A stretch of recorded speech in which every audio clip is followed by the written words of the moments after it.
My name is Marcy Fuller, and I'm currently the president of the Historical Society. This is my second full year, and we've got a good crew of girls or women helping me with a lot of things, and we've been having some great programs. Gotten to know, everyone that works at the library, because that's where most of our programs are held, and church events at the cemetery. We had a tour, and afterwards we all went into the church, so I'm more in tune with the church community. So I'm getting to know a lot more people. More people are stopping in, and I'm getting to know all them, and they all have certain topics they want to discuss or learn about.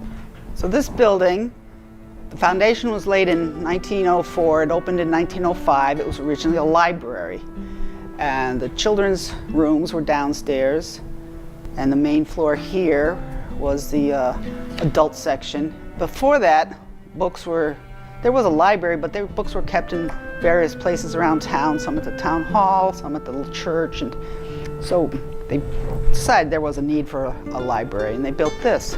Then they quickly outgrew this, and they needed a bigger library, and so it kind of stood empty for a while, and that's when the Historical Society formed, and they asked permission to use this, and that's where we've been since. John Wilson kind of got all these interested people together, and they talked about it and figured out that, there was an interest in making a historical society, and he was the first president. To his credit, that he salvaged and saved a lot of the old artifacts here to start this museum. Definitely he was the one that got the excitement about it going. I think it's important to remember where we've come from, and then you can learn maybe how to go forward a little better or to get things accomplished. Important to remember your history and to learn about it and see how it connects to the present. Well, Westbrook was settled about 1635, and it was part of the Saybrook colony. And we became actually separated and later incorporated in 1840. And it's all based on when you have enough people in this part of the town to actually get a church built, and then you don't have a need to travel back to Saybrook. So once we got enough people and a church built, we became our own little town. It just grew from there. The Native Americans were the first here, of course, and then as a settlement, farmers were the next people who came, and they had all land all about the town. Then mariners and seamen started to come and build ships. We had a lot of shipbuilders and sea captains that lived in this town. Groups started, like the GAR, which was the Grand Army of the Republic after the Civil War. They had a group here. Bands started to form, the drum corps bands, and there was also orchestral bands. You had more churches started to get built in town. And of course, the beach society taking place at the beach. Westbrook was known as a beach town, so there's lots of history there. Unfortunately, we've lost a lot of the old original buildings. People seem to think it's easier to tear them down and build something new rather than fix up the old and keep some history. Churches have been moved from the center of town down to South Main Street. We're on our third town hall now. There used to be one over here, which is now a parking lot, and then the Riggio building used to be a town hall, and now we have an old school, which is currently our town hall.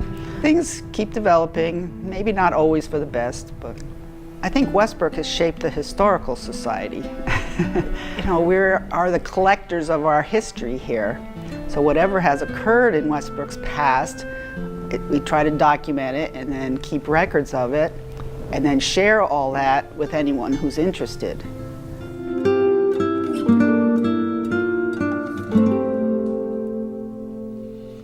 The hardest part about running it is getting enough people interested to actually help out, active members. A lot of people are members and support us financially with their dues, which is nice.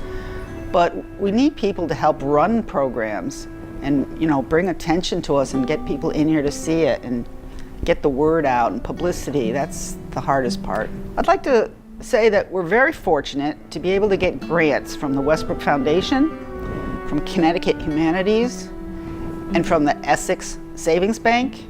Each year we can get these, and they really help us to develop this. We're building our website currently, which is going to be great, and I can't wait for everyone to see it. You know, we try to get word out on Facebook, and we've been able to buy equipment, amplifiers and mics for programs that we do, and just enhance the building. And so I'm thankful for those grants. We've just had some really great programs, but I wish we could get the word out and more people would attend them. The town recently received a gift of the oldest house in town, the Bushnell House on South Main Street, and we're hoping to be able to turn that into another type of museum, like a house museum. And we're hoping people in town will look in their cellars and basements for old artifacts or furniture, little furniture, things from their grandparents that could help furnish this place and make it a nice museum. So I'd like to invite everyone to, first of all, just come down and see this building. I'm sure you'll all have the same story. I've lived here all my life. I've never been in here before, or not since I was a little kid and it used to be a library. So, I mean, we're a friendly group. We'll show you all around, and whatever your interest is what we'd like you to help out with. If we're having some big shindig of whatever we're doing and we need food and you love to bake, that's what we'd like to have you do for us. If you like doing research and that's your thing, we'd love to have you do research for us. We can tell you the topics, or you can pick your own topic that interests you. Whatever your interest is, we'd like you to follow that and just help us out here. That would be a big help.